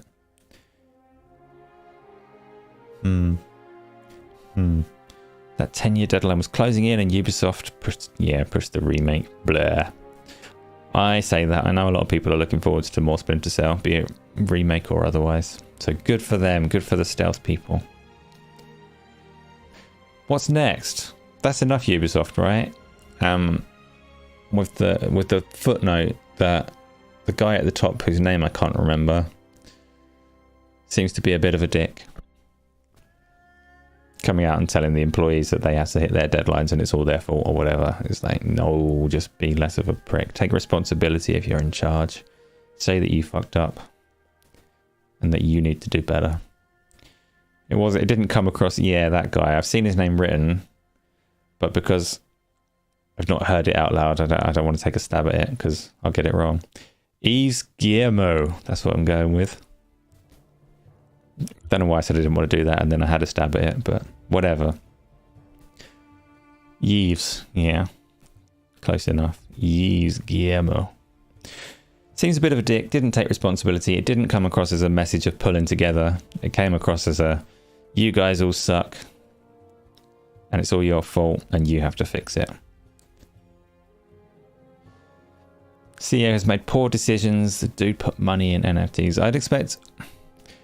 NFTs are like a big running joke that everybody is right to deride. But I'd expect every big organization to at least be dabbling and seeing what the potential is in that space. Some of them, like Square Enix, are too far gone, like delving into the sinister. But much as the likes of Microsoft won't talk about it and Sony won't talk about it, if they haven't explored it thoroughly, then that would be pretty irresponsible of them. And as we all know, like the practical front for NFTs and blockchain and crypto and all the rest of it is unregulated, scammy nonsense. But that doesn't mean that they shouldn't explore the technology. You shut your face, Gaz. Next topic is... Oh, yeah, the first topic of the day. So we're going to talk about achievements and trophies. Somebody at DICE has stepped forwards and said that they feel, in their experience, the introduction of achievements and trophies has been bad for gaming as a whole. So I want to know from people here watching and talking to me, do you achievement and trophy hunt one or the other? Do you hunt across platforms, or are you deeply invested in one platform over another because of achievements? Give me your feedback on achievements in general, because I've always said I don't chase them. When Microsoft introduced achievements back in, I don't know, 200 BC or whenever it was, I chased achievements quite hard at that point. I saw them as a positive. Microsoft introduced them as a way to hold people on their platform, as like an incentive. You start building your points over here, you're going to play all your games over here, and it was an effective plan to, like, effective strategy to keep people on their platform, and it was a nice incentive. But it was also like, from a gamer perspective, it was nice to have a shared, consistent, codified way to make progress in games and keep track of it and feel like you're building up on your account. So for a time, I did like achievements. I played some bad games for the sake of it, and I did some boring things in games to get the points. Like, I'll go and get these collectibles and trophies and things. I'm not necessarily having fun now, but I want the points because achievement points were a goal and a target in themselves. And then I started playing on other platforms more so as well. So I played on the Xbox, but I also wanted to play on the PlayStation and the PC and the rest of it. And at that point, it became very apparent that actually I was never going to progress very far. Like, if I wanted to progress in achievements, I kind of needed to stick with the Xbox, and I didn't really want to do that. I wanted to play elsewhere, and then it became very apparent that the way that I was playing games at that point in time wasn't really that great for me personally. Like, there was a lot to play, and I was playing through stuff that wasn't necessarily fun for the sake of getting some meaningless points. As soon as I stepped back from achievements and started playing multi-platform, that's probably when I started, like, plowing through the good parts of a game, consuming the stuff that was fun and moving on when it wasn't, and played things very differently as a result. So for me, I can see what this DICE person is talking about to a degree.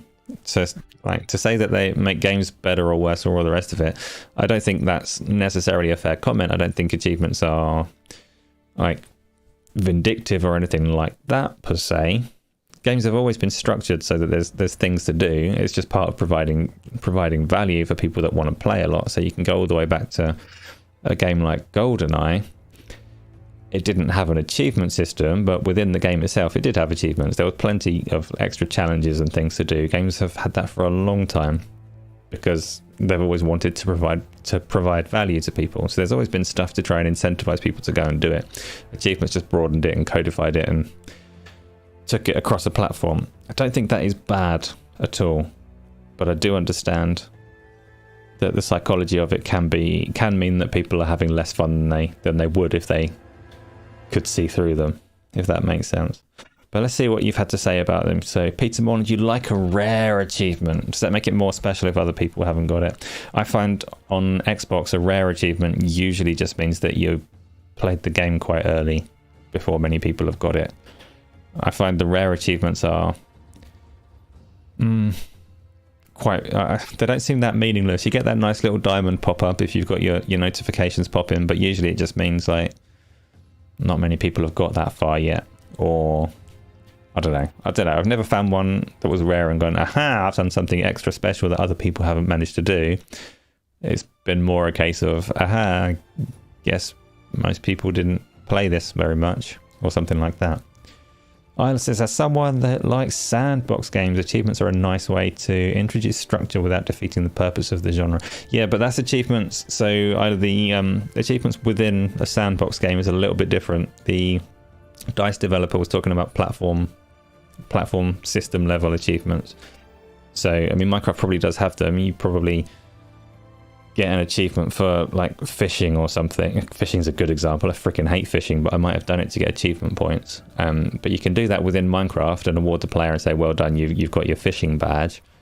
But if you then give them like 50 Xbox achievement points, then it becomes something different. It becomes something where people might go and buy the King Kong game on the Xbox because it's an easy 1,000 points. You're trying to get all the ones on the Xbox things. Yeah, but maybe I'm wrong, but I suspect if that was just a page within the Minecraft interface, you'd still be interested in getting them all. Or does it mean more to you that they sit on your... But nobody's seeing me. It's not down, it's back. I've recovered it. If you are watching after the fact, I don't know how YouTube is going to handle the interruption. I assume seamlessly. Unlike me, I am floundering. It's back. We are here. Gaz broke it somehow. Yeah, it's always concerning when stuff just doesn't work like that. So I don't know what I was saying when it got interrupted. I don't know how YouTube is going to handle it for people watching after the fact. Hopefully everyone that's here is doing well and having a nice time and has taken the opportunity while the stream was down to go and earn at least 10 achievement points or a trophy. I was saying you're a fake gamer. No, I was not. I was encouraging you or introducing you to the world of achievements and the number that you can get from your Game Pass subscription. And all the guides you could look at on YouTube that obviously you won't look at because guides are forbidden cheating stuff. But Connor is getting terrible imagery, but it's okay, Connor, because it's only me and a Hitman background right now. So stick to the 144p. Now, I can't remember where we were. So AJH was just saying something about achievements, I think. Darge has got a reasonable resolution. Congratulations. The music is perfect for getting my stream. I actually can't hear it this time. Sometimes it goes a little bit funny. Apologies in advance if it decides to die again. OBS is not actually even telling me whether it is a software or a connection issue. It's just going bleh, bleh. You can see my young supple flesh. Okay. You refuse to look at guides. You're exactly. Punty knows how we play games.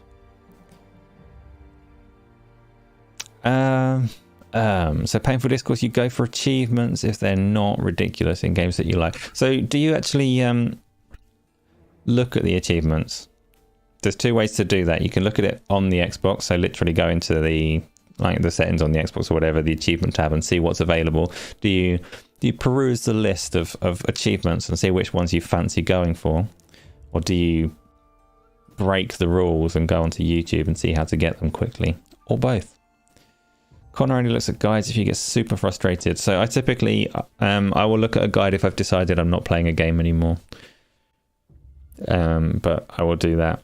with like serious intent. If a game has got to a point where I don't want to play it and I'm just curious to see what I've missed, then I will potentially look at a guide. And that's not a guide to look at the achievements that were available, but that's like if I have picked up on a thread in a game that's hinting at some more content that I didn't find for myself and I'm bored of the game, then I will close that game off, and then I will look at a guide and say, like, is there actually content around this thing, or is it like a false trail? So, Darjanite used the guide for Uno. Fair enough. Not sure that's a thing, but they just need to add avatars to PC now. Spyro Reignited Trilogy has some fun cheese you have to figure out how to get. But did you figure it out by figuring it out, or did you ask a Google or a YouTube or a brother? There's only one correct answer, and that's that you figured it out for yourself. Stanley Parable. See, some games take achievements and do nice things with them. Stanley Parable is an example. I think High on Life has some good ones as well, where they're aware of the meta. Like, you get self-aware achievements that are poking fun at the meta or are part of the game itself. Read up 8, so that context is missing. I can't read up. It all got interrupted for me. Has it given me back my chat? One thing you've always thought that they could have done is implement the avatars into achievements on Xbox, and you would receive cosmetics for saying for getting like 100%. Yeah, that's something. So PlayStation haven't done avatars, but they did certain rewards and profile pictures for people that got their platinum trophies or whatever, which is the same kind of concept. And you're right, that is a nice way to do it, to give you a little something extra, a little bit of recognition or reward beyond just a score. Somerville was a great game to get 1,000 gamer score on. So my gamer score is pitiful and always will be. And now that you've said that, Darge, I'm not going to go and play Somerville. I hear it only takes like 3 or 4 hours to get through. I could do that and get 1,000 gamer score. That does not change its position on my little list. Can someone invite 6 friends to subscribe? What's 6 friends going to do? I would appreciate more subscribers and things. Like, that's the name of the game here, I suppose. You mean it wasn't a chore? Yeah, Somerville is a game that is somewhere on my list. I'm told that it has some atmosphere and vibe that makes it worth playing, but that content-wise it's not necessarily very good. So it's not that high on my list, but it is only 3 or 4 hours, so I may well get to it. Because every now and again I can find that kind of time. Right, it's 10:30. We need to speed on. We need to speed through. What's next? What's next? We can keep talking about achievements, but I'm going to also push on to... I don't have anything to say about this, so it's going to be very quick. Xbox show. 25th. Boring. That's what my notepad says. Xbox have a show. They've announced that they're going to have a show. They're doing a developer_direct on the 25th of this month. Rumours broke via Jez and Windows Central. It's going to feature The Elder Scrolls Online and Redfall and Forza and Minecraft Legends and maybe a couple of surprises if we're lucky. So that's good, right? What are people's expectations? Is this an exciting show? Are you already disappointed that it's only 43 minutes long? Are you hoping for any particular surprises? And of the games that we know they're showing, Minecraft Legends, Elder Scrolls Online, Forza 8, or Forza Motorsport they call it, and Redfall, which of those are you excited about? Which ones are you going to play? Them's my questions for you. I don't have a whole heap to say about the Xbox show because there's topics and there's topics. Xbox show it's a thing that's announced. It's going to happen, and they've pretty much said what's in it, and there's only so much that I can really say about it. Isla, yes, I'll play Minecraft Legends with you. Why not? We'll talk about some of the games that are in it because I guess that's where the meat of the conversation is. In terms of the format, Darge is glad that they've changed the format. They have. They're more or less following the State of Play Nintendo Direct kind of format, but not necessarily in exactly the same way, because Nintendo Direct has Nintendo people hosting it, doing Nintendo-y things and clicking their fingers. The Sony ones just go trailer to trailer pretty much. Microsoft are going for a specifically developer direct, so they don't have like weird influencer hosts or TV personalities or anything like that. They are getting this stuff like from the studios themselves. So we'll probably see the likes of, not Todd Howard because Starfield's elsewhere, but studio heads talking and introducing their game. Team leads within those studios giving us some details and hopefully some interesting thing alongside some trailers and footage and gameplay details. So let's quickly run through the games because, like I say, that's the meat of the conversation for me. Let's say Minecraft Legends. Isla, how many players is it for? I've got no idea. I assumed from your asking that it is a multiplayer game, but I don't actually know that either. Minecraft Legends is...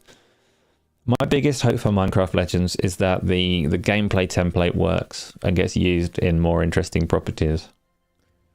Because Minecraft Legends is... So Jez Corden describes it as essentially your character is tantamount to being a cursor in a game. So it's like a light strategy game where you run around interacting with things and commanding things, essentially being the cursor.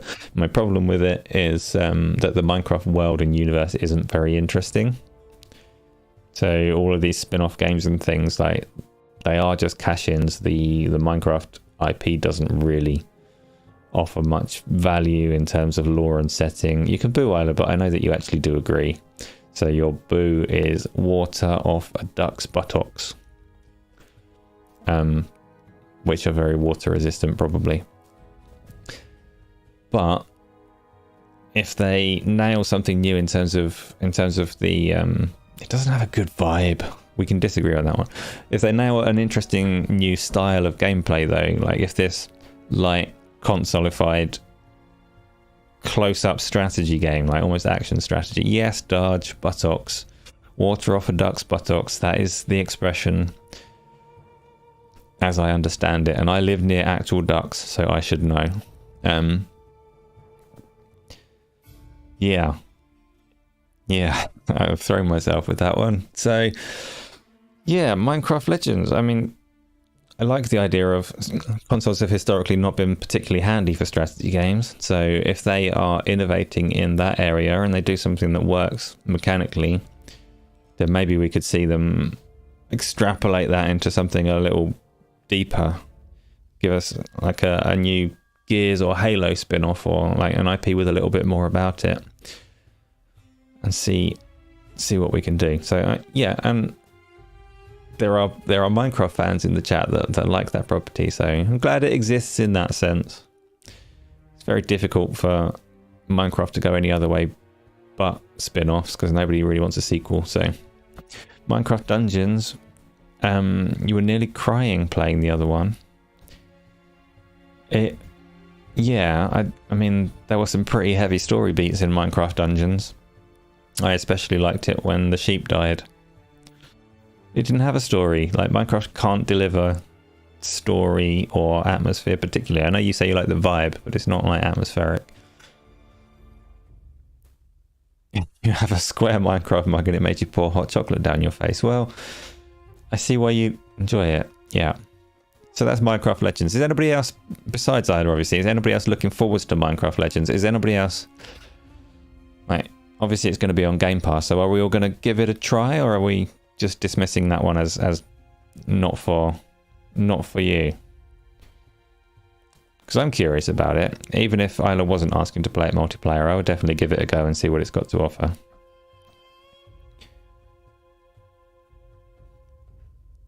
And that's Minecraft Legends. AGH, you're going to give it a try, but yeah, Peter Moreland's going to try it. Darge is going to try it, but not necessarily looking forward to it. So yeah, there's a lot of kind of might as well try it rather than actual enthusiasm going on. Fair enough.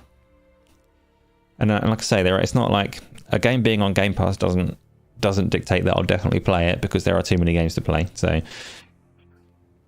I will give that one a go and hope for the best. I am curious. It's nice to see that they, like, Minecraft Dungeons was very much here's a genre we think we can use, and they took it and essentially copied what other people were already doing, simplified it and dumbed it down a bit, but it was essentially a Diablo style game. Whereas Minecraft Legends isn't really styling itself off of anything else that's out there as far as I can tell. It is doing its like own thing, and I am interested to see how it plays out, how those mechanics work, and whether they can become a new thing. The only good Minecraft is the original. That's fair enough, Connor. My issue with it is that for everything that Minecraft did well, story and lore wasn't it. It was never made to be an interesting world. Like, it's literally just not the design, so all these extrapolations are a little unusual. A good Minecraft game for gamers other than the original is a great idea. Right. Baby's first strategy, well, maybe Painful Discourse, but not just Baby's first strategy, like console's first strategy. And I know it's not literally the case, there are other console strategy games, but if Minecraft happens to pave the way to a new subgenre that can grow, then cool. That would be interesting to see. I'm not saying that's definitely going to happen, but I've not played anything like Minecraft Legends. Not really aware of any games that have that kind of design about them. So who knows? Obviously, you got the likes of Halo Wars, where consolified RTSs, but that's quite a different animal to what Minecraft is doing. AJH, to be fair, you don't like strategies anymore. You found both Age of Empires and Dune Spice Wars a bit meh. You want Command and Conquer back. Yeah, so they are different. Like I said earlier in the show, my go-to RTS was Warcraft 3. And Warcraft 3 did some very clever things to change the back and forth and pacing of it, to keep it more constantly engaging than typical RTSs were back then. But my biggest problem with RTS games is just the nature of gaming, how it is today. Back in those days when I played Warcraft 3 and I played Command and Conquer, people weren't very good at them. You could go in and you could discover your own strategies and play around and have some fun. Whereas today, if you play a game like that, like StarCraft 2 is a grand example. If you haven't gone onto YouTube and found the perfect strategies, then you've not got a chance. If you have gone onto YouTube, then you've not had fun. So RTS games are in a weird place like that. You have to go and get the correct build order to execute one of about 3 different strategies. Yeah, I'd rather play and just like build up my towers and have some fun. Anyway, have we noticed that Minecraft and Lego are converging? No, not more so than, like, since its inception, Minecraft and Lego have had a fair overlap. Just that they're like conceptually freeform building mechanisms, I guess.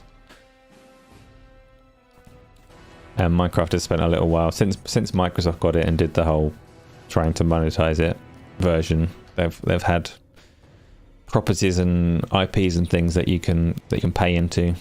So used it like Lego in that sense, but I'm not sure if they're still converging or if they have arrived at their destination. Are there any plans for Command & Conquer to come back from EA? I mean, maybe if Minecraft Legends is a smashing success, then they'll make something Command & Conquer on the consoles. I don't know. They did, that was a silly way to drink. They did a Command & Conquer remaster of some kind, didn't they, like a year or two back? I don't think it's completely dead.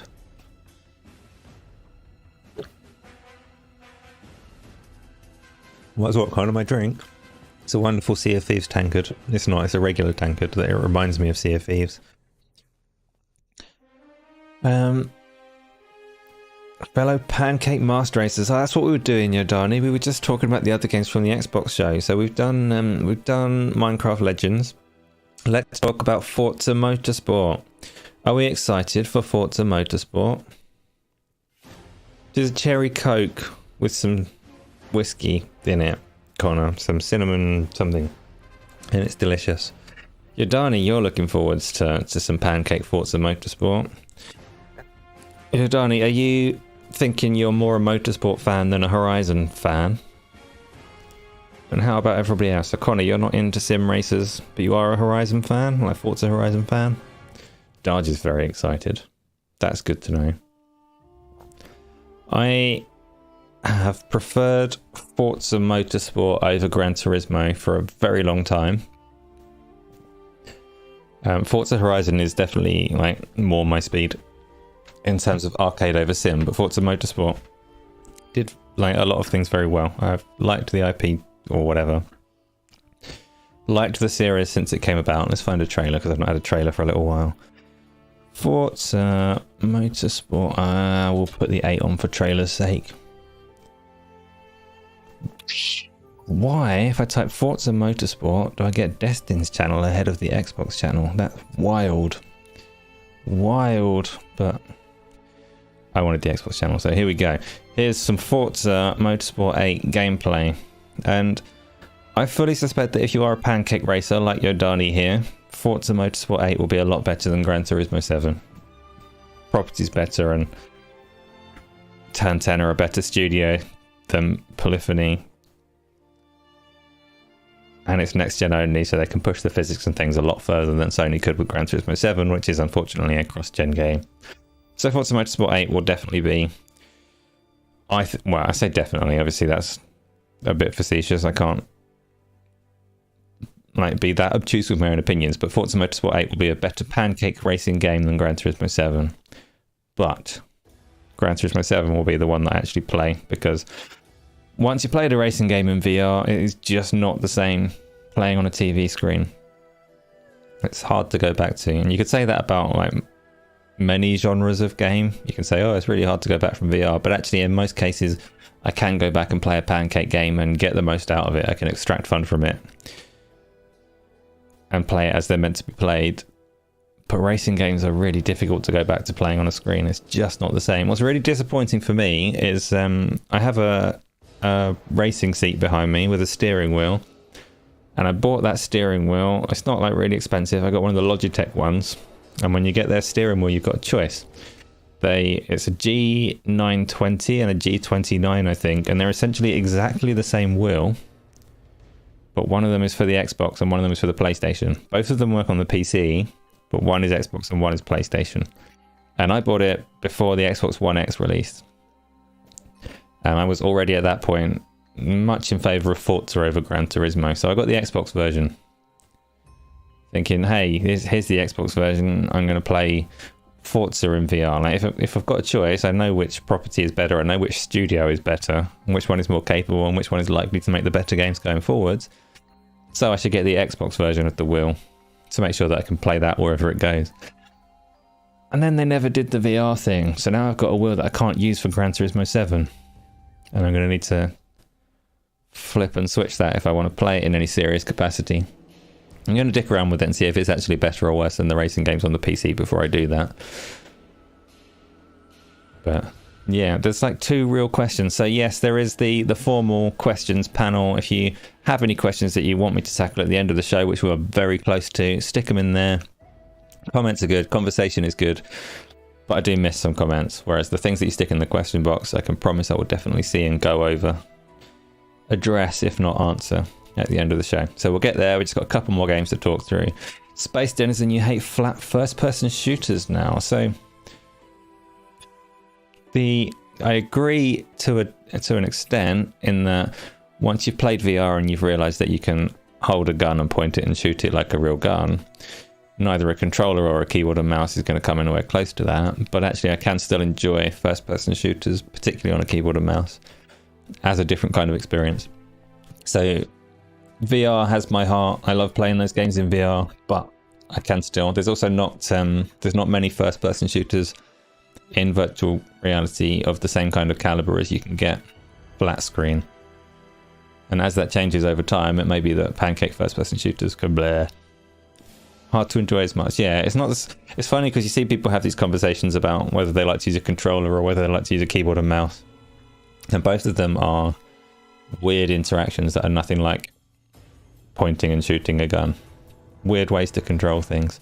Whereas in VR, it's not. It's just you just do it as a human would expect to do a thing, and it's a wonderful experience. Can't wait for more VR games. So much fun. I'm very much looking forward to Firewall Ultra on the PlayStation side of it as a multiplayer shooter. So that's I can't remember. That's Forza. So HH is not a big racer, but can't help being impressed with it. So that's the other thing I will say about Forza Motorsport. Turn 10 are a wonderful, wonderful studio in terms of what they're capable of pushing on the technology. So I'm sure Forza Motorsport is going to be a showpiece in terms of what the Xbox Series consoles can actually do. Redfall is next.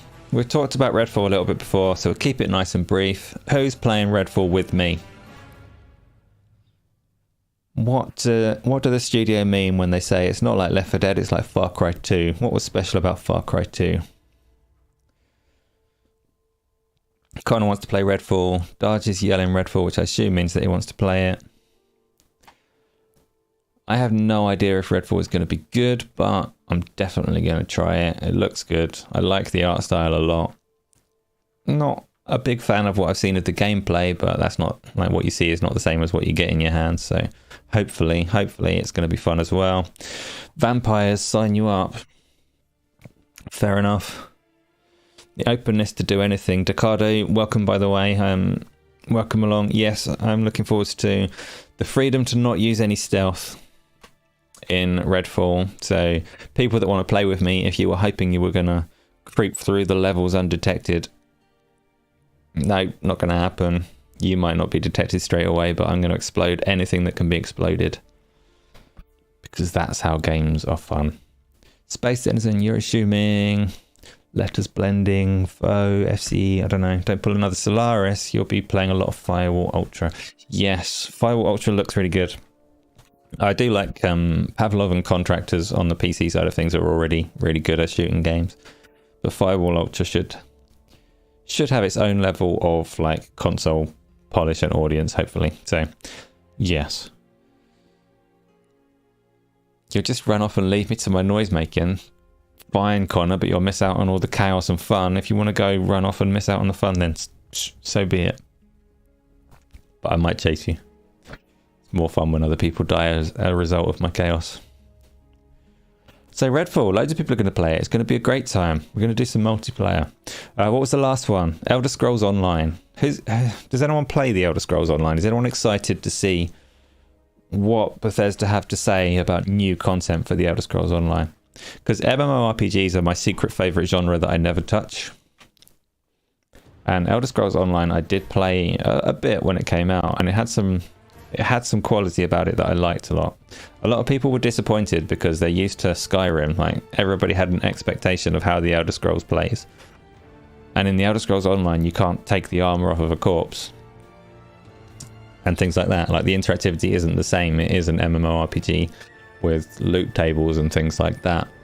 So a lot of people were disappointed when they held it up against Elder Scrolls Skyrim, which was fair enough. It's like, you have an expectation, the game doesn't meet it, by all means be disappointed. And the way that some of the multiplayer stuff functioned was a bit janky at launch. But at the same time, if you looked at it not against other Elder Scrolls games, but you looked at it against other MMORPGs, it actually did a lot of really neat, nice things. It had a quite serene pacing to it. It was the first game like that where wandering made sense. Just picking a direction and wandering and seeing what you found was kind of encouraged and felt good in that game. Decado, so you played it and held it up against Guild Wars 2, which is a lot faster paced. Guild Wars 2, at the point that I played it when it came out and liked it, and I played it again a lot more recently, and it's become a bit Candy Rush. But Elder Scrolls Online, when it came out, was a game you had to pay for, and the thing that strips away any interest that I might have had is the free-to-play model that they have in place now. So you can subscribe to it, but even if you subscribe to it, you still get free-to-play consumables thrown in your face, and that kind of thing upsets me. So Elder Scrolls Online, I'll see what they have to say, but it's very unlikely that I'm going to go back and sample it unless they're like, oh, you can play the whole thing of virtual reality, and then forget everything I said. I live in Tamriel now. That's very unlikely. It's most likely like a look at whatever content expansion, whatever is next. So yeah, that's the show coming up. Let's have a look at these last questions before we all head off to our exciting lives. Staccato, you prefer the monthly model besides WoW? Yeah, I always used to prefer the monthly model. World of Warcraft is the game that ruined it for me. I played a lot of World of Warcraft. It's not, the game isn't all bad, but it ruined the subscription model. It was the first game that was big enough, successful enough to charge a subscription and not give you anything for it. Before World of Warcraft like shook up the genre and changed it all. If you paid a monthly subscription, you got monthly content. World of Warcraft changed all that. People just paid for the privilege of playing it. and then paid for the content and expansions. And then they introduced more ways for people to pay, and you pay and you pay and you pay. Yeah, they added a store, and you can pay and you can get cosmetics, and you can pre-order different versions of the expansions to get more things that other people haven't gotten. Yeah, World of Warcraft cannibalized itself. Still has some qualities about it, but yeah, sad to see that other MMORPGs completely fell by the wayside in favor of the one that makes more money, the style that makes more money. And yeah, that's that. Very sad, very sad. So, Isla, are you back? Or can I just click these things? I'm going to have a look because I want to answer these questions. Here we go. Here we go. I've almost got one. So, Painful Discourse has asked, Sony is silencing the truth about God of War Ragnarok. That, Painful Discourse, is not a question. It is a conspiracy theory. What is the truth about God of War Ragnarok? Peter Morland asked, which game streaming person do I really respect the most? Connor. That's the only answer I can think of. I watch very few streamers, so that's a difficult one to actually answer seriously. I know from the streaming that I do that actually it's a pain in the butt. I respect the people that can put the time into it and maintain it and do it consistently. It's very, very difficult to get anybody to watch you in the first place. It's like there are a lot of streamers out there, and standing out is next to impossible. And secondly, to play games and like talk to people at the same time, to split your focus in that way is hard. So yeah, Connor, I stop by Connor streams not as often as I should, but occasionally he's putting in the work and doing it well, and streams at a nice quality when he can. He's back on Twitch at the moment. Connor, I prefer YouTube, but you stream where you want to stream and where people want to see you. Other ones that are good for it. The most talented one that I've seen in terms of engaging conversation, I never go and watch because I don't have time to watch, but Sedito that came on Go Live a couple of years ago now, he's a very good streamer in terms of audience participation. And of course, anybody that does what I'm doing with VR deserves medals, because streaming VR is very difficult. You're back on Twitch I was going to ask you why you went back on Twitch. It's because you like the sound effects and the jump scares and the various things that you have. I did kind of miss those, but I don't know. I've got a nice little flow for YouTube to do the quality that I enjoy. I don't like watching stuff back and seeing the compression artifacts. But it is, see, like Connor says there, he's gone back to Twitch because it's better for chat, and that's the life of someone that does streaming. You don't play things for yourself anymore. Like, first consideration becomes what's best for the people watching. And people that can do that, like Connor is there, yeah, good for them. Respect for that. Have at it, and I hope it goes very well. Next question is from Patrick. It's from Tony. Why is Patrick so old? Patrick, I'm gonna phone you for that one. Why are you so old, Patrick? Peter Morland. Peter, these questions are for me. It's Q&A, sir. You have to go to Q&Isla to ask about the boob room. But there she is answering the question in chat anyway. It's dark but comfy. That's nice. Punty, what game do you think will be shadow dropped during the Xbox Developer Show? GoldenEye. Don't care, but it'll be GoldenEye.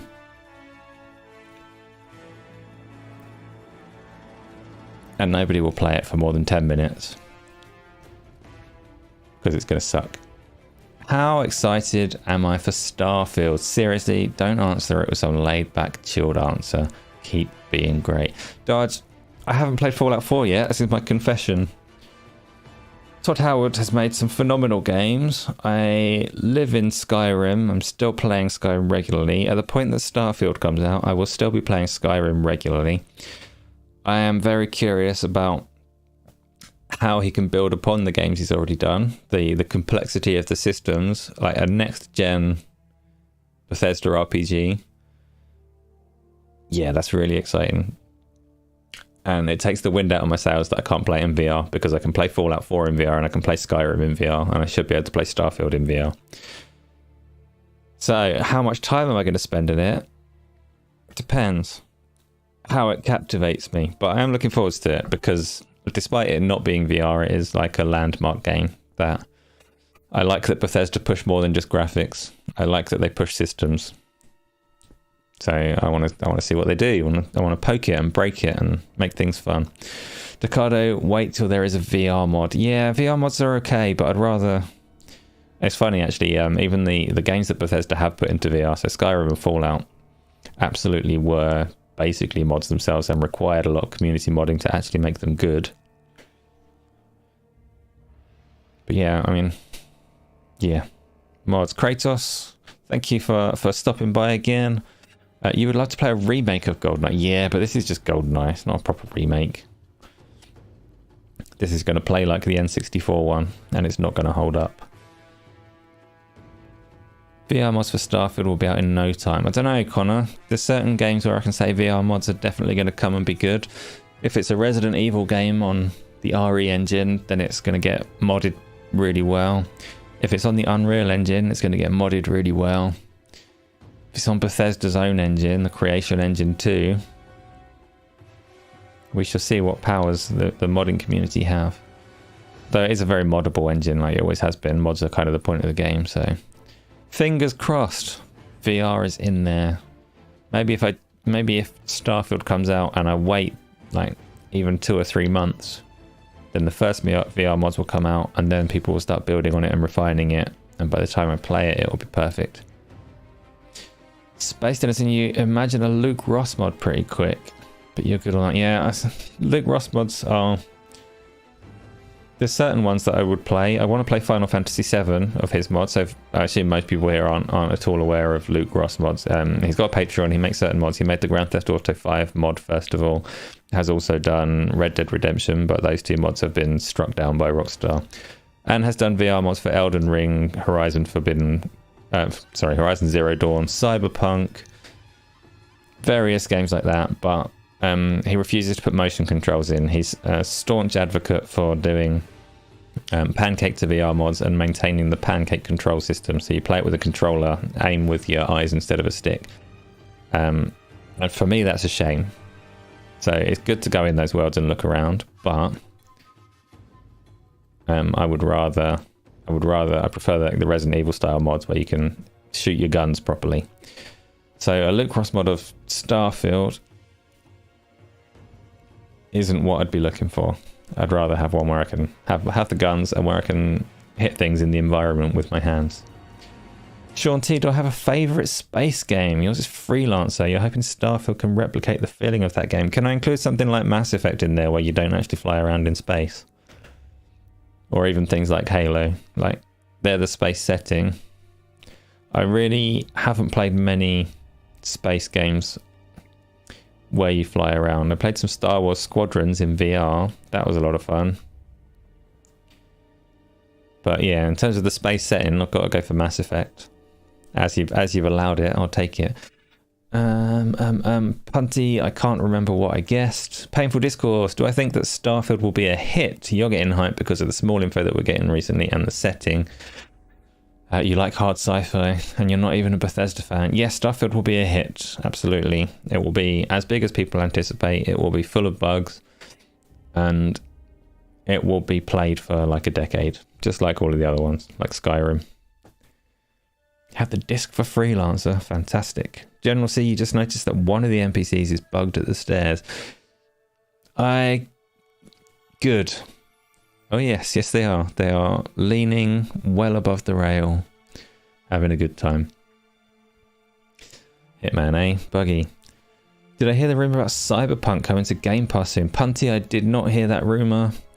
I absolutely would believe it. Which has been on Game Pass, so Cyberpunk will as well. Question is, will it also go to PlayStation Plus? Generally, if Microsoft get in there first, then the game is open to come to other platforms, as it should be. Whereas if Sony get in there first, they'll, I reckon, block the game coming to Game Pass. Which is a curious thing with Hot Wheels. Has that gone back onto it yet? So Hot Wheels came onto Game Pass for like an hour or two and got taken down straight away with no word and nobody understanding what's going on. I've not looked to see if Hot Wheels Unleashed has gone back onto Game Pass. My suspicion, though, is like if anything has caused it to come down and not go back, it will be a Sony contract. But I'm surprised that that wouldn't have been picked up on until after it had gone live. So who knows? Yadani, what the hell? I don't know what to do with that. Did I know there's a Hitman VR fix mod in the works? Space Denizen, I did not know. I'm pleased to hear it because it definitely needs it. It definitely needs it. There's so much content there and it's such a shame that it doesn't really work.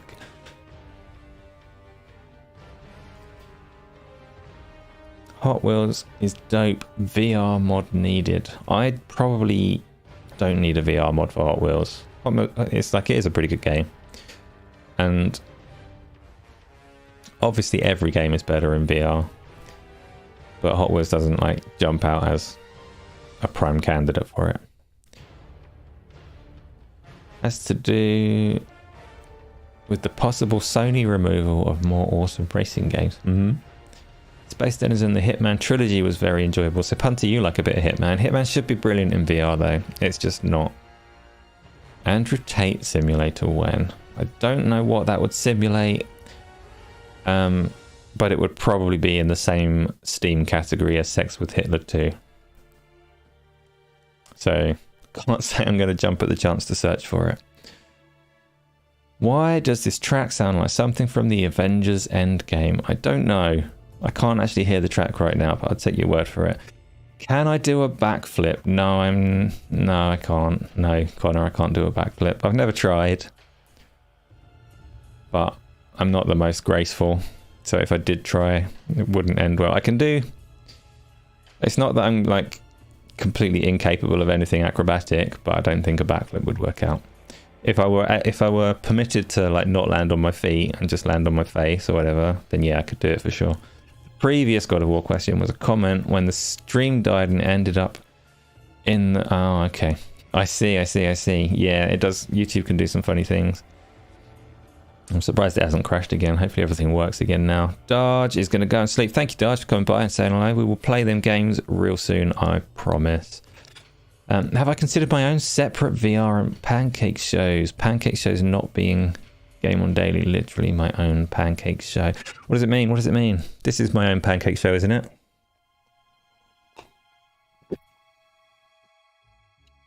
Peter, are you asking me not to talk about virtual reality? Are you saying that I should separate that out and dedicate this one to a non-VR speak?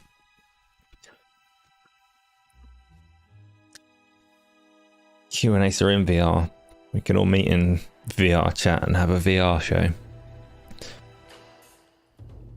No, Peter, I considered many things and I appreciate any kind of like feedback on what people want to see and how things could potentially be separated out is all useful. So I'm aware that my range of interests might not quite align with other people's in totality.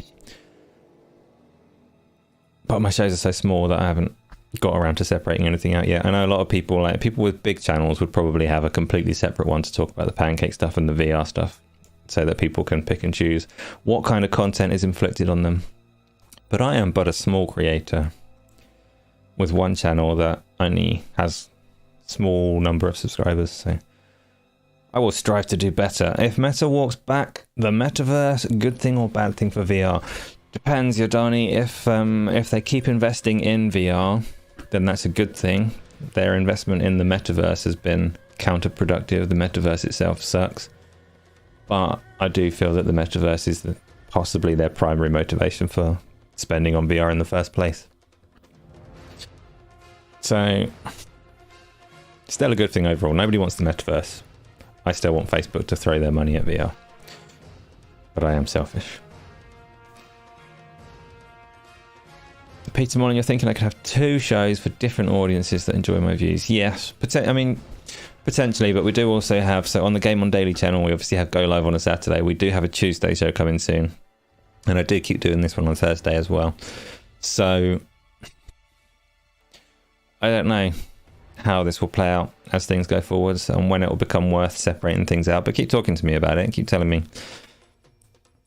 where things might make sense to you or what kind of content you actually want to see, because then you're doing my work for me. Like, if people come out and say, hey, it would be really good if you made videos of this type, that's beyond helpful for any person that wants to create content, because coming up with the ideas of what to create is actually the hardest part of it all. So do it for me. Brilliant. If I talk about pancakes, well, they have syrup, of course.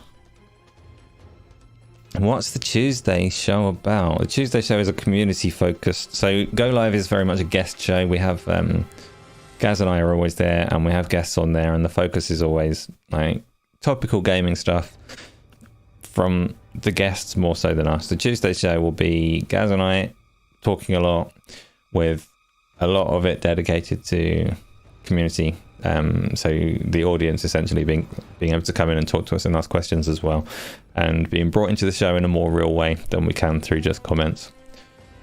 So a very interactive show, but it's been in the works for many months, and I don't know when it's actually going to become real. It's taking a very long time. It should have been something that we started a while ago. So I'm just going to say coming soon, and hope that it's coming soon. And it'll be good. It'll be something a bit different to what anybody else has done. Yadani lies, there have been shows where Gaz wasn't there and shows where I weren't there, so we aren't always at Go Live. Well, that's just being pedantic, Yadani. You're right. There's been one show where I wasn't there, and I was there. I was still running the show in the background. Gaz can't do it for himself. And there have been about 3 shows where Gaz wasn't there, but over the course of something like 2 years, that's not too many, right? So typically the format for that one is, yeah, the 2 of us. When you aren't there, you can tell. No, Gaz literally can't run them by himself. I could teach him. It's not that Gaz is incapable of learning, but he has no desire to learn. He hasn't learned. He hasn't asked yet. So the only one where I wasn't there was a David Jaffe show. Much as I like David Jaffe, it's impossible for anybody else to talk while he is on it. So I sat back and controlled things. But I was present. I was at the show. There have been no weeks where I'm not. If I am on holiday, then there is no Go Live until Gaz learns.